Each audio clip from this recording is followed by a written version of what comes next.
Hey guys, today we are starting a new series on campaigning for Christians, and I'm going to be joined in studio with Congressman Self from Collin County, Texas 03. He serves in the U.S. Congress. Here's a man with a 25-year military career, went to West Point, retired after years of service all over the world. Him and his wife, Tracy, traveled all over protecting America. He ended his career as a lieutenant colonel, then went on to run for county judge in Collin County, serving 3 terms there as the county judge, the highest official in Collin County, and then ran for Congress in 2022. What seemed like an uphill battle, but you know what? Things happened, and my friend Van Taylor ended up not resigning from that seat, and you can read about that in my book, Jesus in Politics. But Congressman Self is in that seat now, and he's serving honorably the people of the 3rd District. I know you're going to be very blessed by hearing his story and how we're going to start inspiring Christians to raise up a bench of leadership in our nation running for office. Stick around.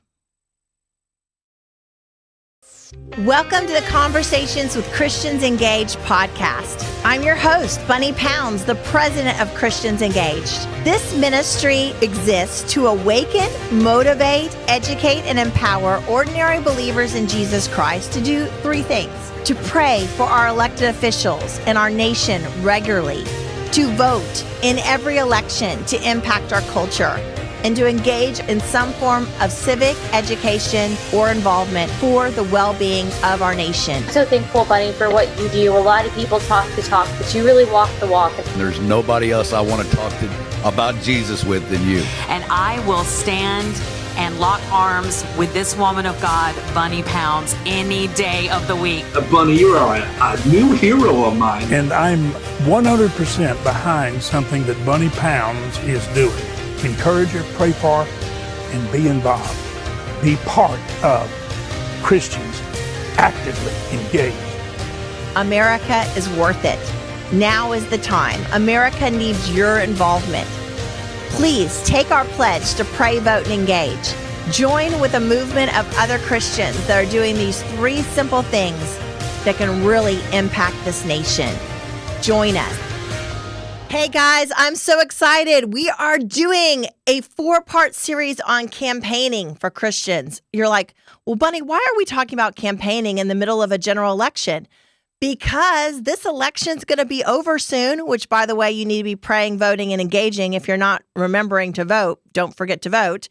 But we have to build up a bench of leadership for the future. And I believe, and I think everyone here at Christians Engaged believes, that if people of faith start actually praying, voting, and engaging regularly, that will lead you to do things like, support candidates, adopt candidates, or maybe even run for office yourself. So today we're starting this series, which I am so excited, with one of my dear friends, Congressman Self from Collin County. Congressman, how are you? I'm doing fine. Great to be here with you. Well, we are going to be talking about the ins and outs of campaigning. And the essence of this series, sir, is to motivate people to actually get education and prepare for running for office if they have that in their heart.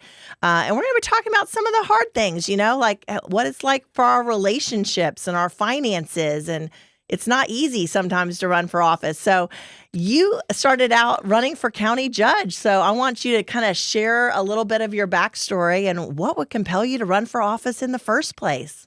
Well, actually, I retired from the Army and I came home to Texas, and I actually ran for Congress back in 2002. Oh, yeah, that's right. A long time ago. That was the Michael Burgess race against Scott Army, and I was in 3rd place. So I supported Michael Burgess in the general.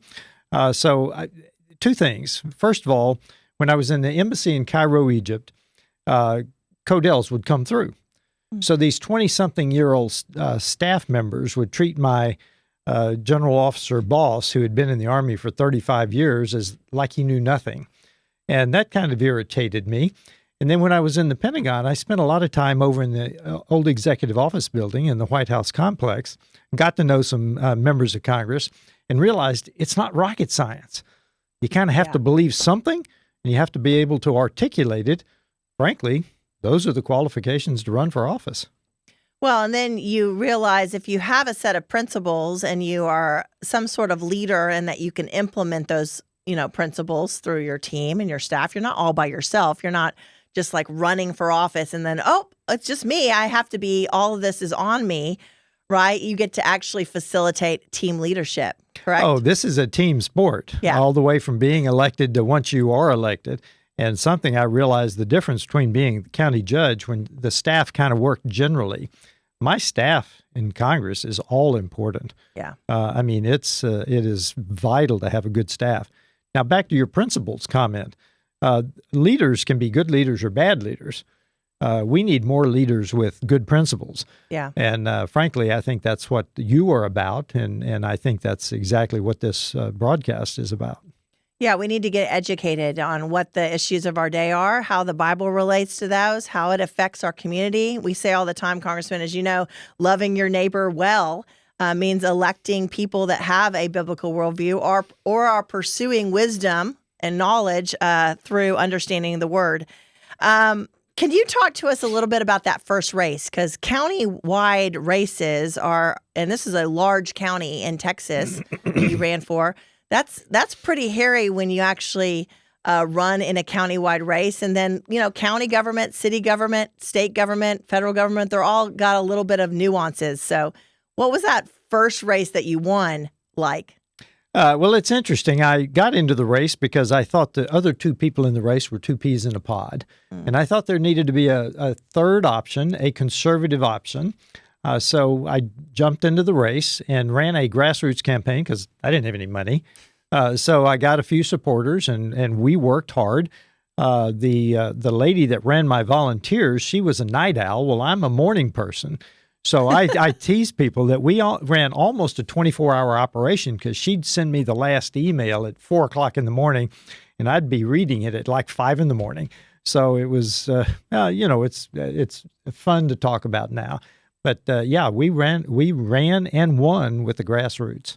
Wow. So you had to learn how to fundraise. Obviously, you had to get on the phone and call people for money because you had to get your name out there. What was that like I guess it was your second time running, but what was that like at the beginning? Early on, I was not a good fundraiser. Well, I'm still not today, but early on, you just don't like to ask people for money. And that's an acquired skill that you must acquire in politics. Yeah.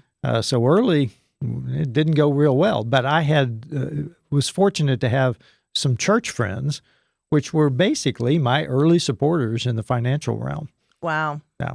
Well, that's so important. That's a key point is a lot of times Christians don't support their Christian friends when they run for office. What did that make you? How did that support you or you and Tracy feel that was important to have believers in Christ that knew you as fellowshipping to really support your campaign and the call of God on your life? Well, financial is the least important thing that your Christian friends need to do. You need to seriously be praying for your Christian friends that are running for office. Yes. Because that's far more important.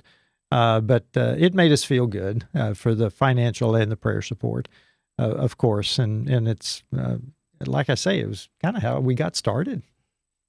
So what was the differences between campaigning and then actually governing? You had to then govern some of the nuances that you saw there as a believer. Well, as the county judge, you have to learn to count to 3 real fast because there are 5 members of the commissioner's court. And but I think my military career prepared me well for it because the last period in my military career, I was in the joint headquarters in the various areas around the world. So not a lot of command authority. I was a staff officer, so you had to have influence because you didn't have any command authority. Well, it's the same as the county judge. The county judge has very little personal authority. You have to have 3 votes to do almost anything in the commissioner's court. Only in the emergency management area does the county judge have any personal individual authority. So the training in the influence area in the military helped me with the commissioner's court because I had to convince people. And frankly, the commissioner's court changed dramatically because when I took office as the county judge, there had not been a new member of the court for 16 years. Oh, wow. So it was very stable commissioner's court. and then it changed dramatically over the next four election cycles. So you had to push people to your side one way or the other. Yeah. So then in 2020, you ran for Congress. It's 2020, right? 2022. 2022. You ran for Congress, and that was an uphill battle. You had taken some time off from elected office, and you ran against an incumbent. There were several of y'all in that race. Can you share a little bit about that race? And I think there were 6 of us total in the race, and I was just hoping to make the runoff. You know, we had people who were basically in it to get name recognition. There was also a group that had independent expenditures. I think close to $500,000 in that race. So again, I was dramatically outspent. And then you had that group that had independent expenditures. But I was just hoping to make the runoff. And we frankly did not know if I would make the runoff against the incumbent. He was one of the wealthier members of Congress, although he was a freshman at the time. No, he was a sophomore at the time. It's a long story. So we did make the runoff, and then obviously he withdrew the next day. So, but we ran a race again that was grassroots based, and it was based on some of the votes that had been taken during his sophomore term. So it was an interesting race for me, because when you're shooting for number 2, it's different than thinking you're going to win. So we were confident that we would make the runoff, and barely did that. well, and that's an interesting point. When we have states that have runoffs, that is a strategy for people to try to get into the runoff, and then that pushes it into another 60-day or so race for them to kind of make up steam. Is that a strategy? I guess that's the strategy y'all used. Absolutely. Yeah. In Texas, it's a known strategy. In fact, if you're going to go to the runoff, you want to be in the number 2 slot, because in theory, once someone has voted against the incumbent, they're probably not going to go back to the incumbent. So they voted for, like I say, there were 6. So they voted for one of 5 people. So once we made the runoff, even if we'd gone the full distance, which is a long time in Texas now, you kind of think people won't go back to the incumbent because they've had a reason to vote against the incumbent in the first place. Interesting. So the passion then is for the challenger that's stepping into that place of running against them in that runoff. It seems like the passion would be for the activists to get out there and vote. Once you have voted against the incumbent, you should vote for the challenger. Yeah. Yes. Yeah. So, and for full disclosure, your opponent in that race was Van Taylor, a dear friend of mine. He's actually, this race is detailed in my book about discipling the nation, because Van and Ann are still very close friends of mine.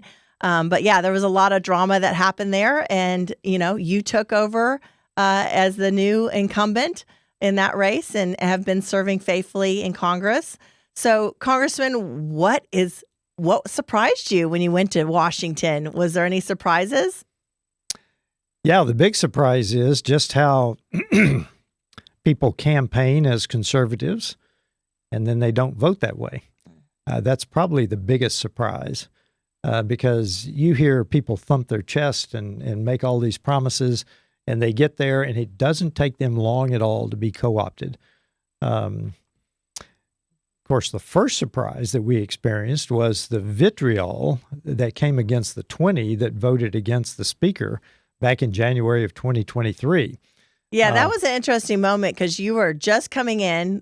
I don't think the Freedom Caucus people even knew who you were hardly, and you stood up with them to kind of counterbalance some of the other votes on the McCarthy speaker vote.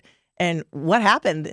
Well, I was voting for rules. We needed to get back to regular order, but it looked like I was voting against McCarthy. But I told him even during the vote, it's not about you, it's about the rules. So the original 18 were sitting together, and you vote in alphabetical order. So they voted. I'm an S, so I'm kind of further down. I was across the room from them. So when I stood up and voted for Jim Jordan, you could see the head snap around because they didn't know about me. In fact, the funny story that I often tell is a couple of the older bulls came over and sat down next to me and said, "You can't do that. You're a freshman." And I was like, "Well, I've got a voting card." But funnier than that is a couple of the Freedom Caucus guys came over and sat down next to me, and they lean over and they'd say, "Now, who are you?" So, yeah, it was a unique time. Yeah. Well, it was unique in the way that you were elected and got there, because I remember when I was running in 2018, I had already pledged to the Freedom Caucus. And so all these guys were like, "Oh, yeah, we want a woman in the Freedom Caucus. Let's support Bunni." But the way you kind of got there was kind of a roundabout way. And so they're like, "I don't know who this guy is." I think that is such a fun story. Tell us about the spouses, Congressman, because we kind of are political animals when we run, right? We kind of like the fight a little bit, or otherwise we wouldn't be in it. Right. But the spouses are a different story. I know my husband, it really affected him when I ran for Congress. How does Tracy handled all this campaigning? Frankly, she's a military wife. She's tough. And she says, I will be happy wherever we go, because you bloom where you are planted. And she's done that several times. Of course, when you go overseas, sometimes it was like our hardest times occasionally were when we came home. She likes living overseas. Yeah. So when we would come home, but she is committed to blooming where she is planted. And so she's done this many times, moved and had to start over and had to do something. So this last time, she was not sure she was going to be happy with it, but then she threw herself into it, and she's fine. Well, and I love how she even travels with you to D.C., which is very rare. I think that is just such a great thing that you guys are together as much as you possibly can. No, we have an agreement. I work and she plays. Well, at least we know she's not watching C-SPAN, watching the dribble. No. So that's great. What do you tell someone, a young person or somebody who's like, I want to run for office one day. I don't know what God might have for me. How do you kind of give them some wisdom or send them down a path of discovery to see if that might even be a good fit for them? First of all, I tell them to go get a job, get some real world experiences. Don't try to run for office as a 25-year-old. Go get some real-world experience so that you understand how the world works, drawing a salary, responsibility, going to a job, so that you understand the world. Secondly, know who you are before you get into politics. Oh, that's really good. Because I think that if you are still searching for yourself, you are not going to do well in politics. You'll follow the latest shiny thing, and who knows what you will be. So those are the two things that I tell people when you run for politics. And frankly, I've told audiences this before: do not elect extroverts. Really? Elect introverts. Because extroverts, the crowd energizes them. They want to play to the crowd. I want somebody that goes up there that knows who they are, knows why they're going to vote for something, knows the principles they're going to stand on, and they're not swayed by the crowd. So a lot of people don't think about it, but I say elect the introvert.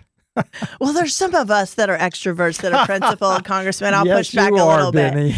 bit. So my former boss, Jeb Henserling, used to say, you either go to Congress to do something or be someone. Absolutely. Have you seen that? Like people claiming, they put on congressmen as their identity. That becomes their identity, and it really can affect the way they govern. Well, they get offered so much. Yeah. You get offered some campaign cash, you get offered a certain committee or a certain subcommittee, or you get into a freshman elected position or elected position anywhere.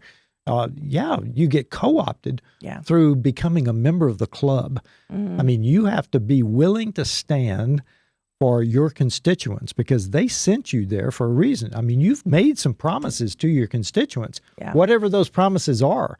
And if you go up there and become a member of the club with all of these things that you are given or promised up there, you'll forget about your constituents. And I see that happening. Wow. In fact, it happens real time. It doesn't take people long. Now, I was told by an old timer recently that it takes 3 terms for a congressman to become a I won't use the word he used, become a member of the club rather than representing his constituents. Wow. Well, that is a strong thing that we need to actually prepare ourselves to know who we are in God. We need to know the Word of God. We need to have a biblical worldview. And then we need to have some basic understanding of politics and government to really help us with that, which is why we built a whole campaign school, guys, with our friend Eamon Ross and all of our curriculum to help you do that. Congressman, number one, thank you so much for supporting Christians Engaged. We had a situation this summer where we had 50 people coming to D.C. and votes got canceled and all of the members of Congress weren't coming back. And you decided to fly all the way back to D.C. to speak to our group, specifically our young people. Thank you so much and being a part of this. Why is it so important for you to see a grassroots movement of Christians raised up that will actually get involved in government for America? Well, Bunny, I did that because of you, because of what you're doing. I think, and we hear the numbers. In fact, this past week, we've heard the numbers, 71 million Christians may not vote. What you're doing is vital, not only just for this election, but for culture in general. Yes. We need to get outside of our church is contained within the four walls of the church. We've got to get out and be a preservative in our culture. We've got to impact our culture, and that's exactly what you're doing. Thank you, sir. Sure. What would you say to the Christian out there that is like, they're like, well, the deep state's too deep, or my vote's not going to count, or, my little bit that I can give is not going to matter. How would you inspire them to dip their toe in there and start impacting the country? Just do something. And I want to tell the story about one woman I know. I worked with her, and she's a character voter. And she won't vote for Donald Trump. And I've laid out her choices because that's what everybody needs to understand. You have a choice in every election, not just this one. Yeah. And you need to make your choice based on the Word of God and your faith, but you have a choice. Make the choice. There are hard choices in life. Back to why I told people to go get some life experiences. There are hard choices in life. Yeah. And we're required to make one in every single election. Look, God uses flawed people because that's all he's got. That's a good point.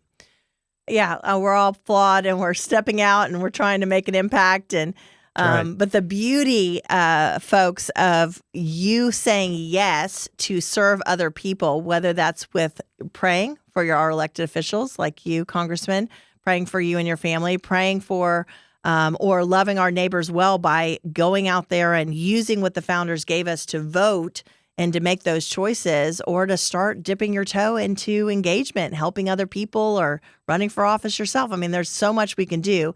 But just know that your vote matters and your life matters, and America needs you. As a former military man, Congressman, let's end with this. What does America mean to you?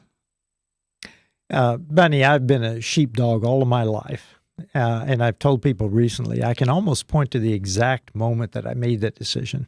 When I graduated from West Point, I had already been to airborne school and Ranger school. But when I was a sophomore at West Point, and when General Warner, then Colonel Warner, walked out to speak to us in his starched Vietnam-era jungle fatigues, that's pretty much when I made my decision that that's what I wanted to be.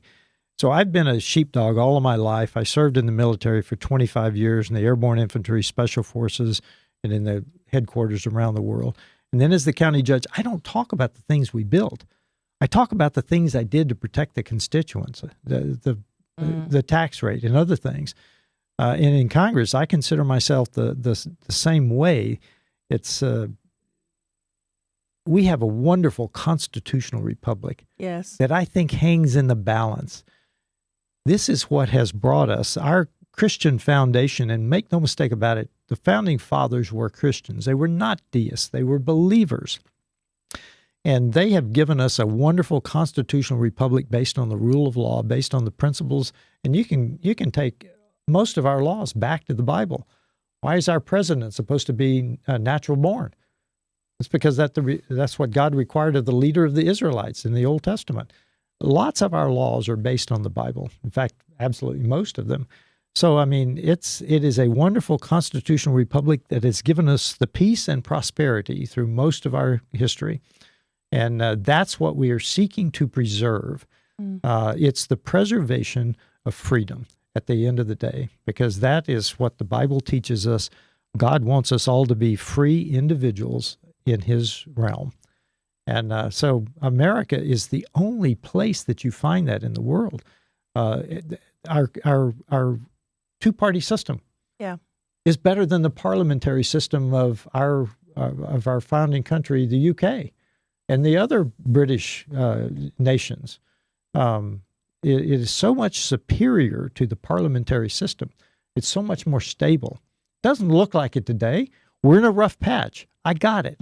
But it is more stable than the alternatives. Yes, it is.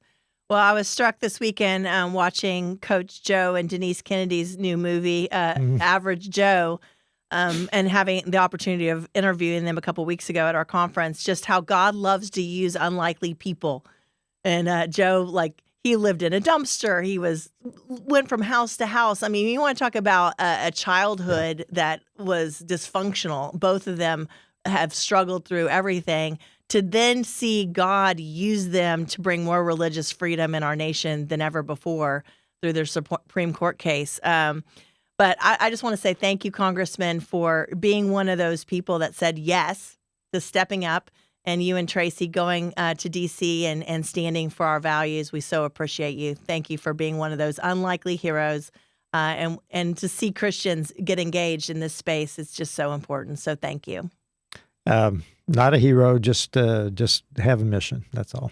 Thank you. Thank you. Thank you so much for joining us for this incredible podcast. What a time we've had. We love you so much. We love being in your life.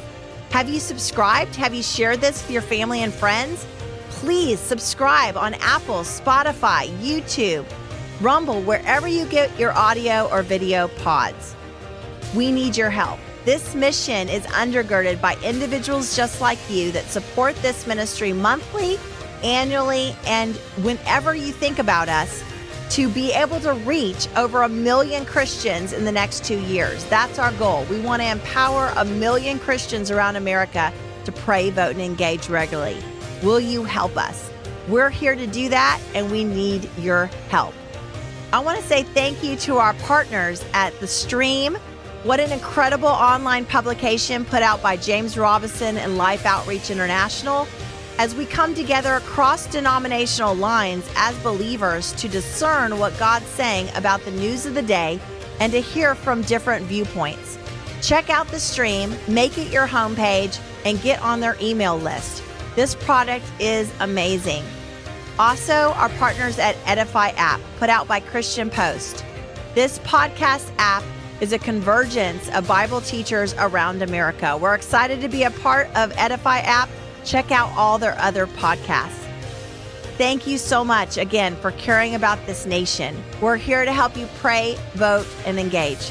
We'll see you next week.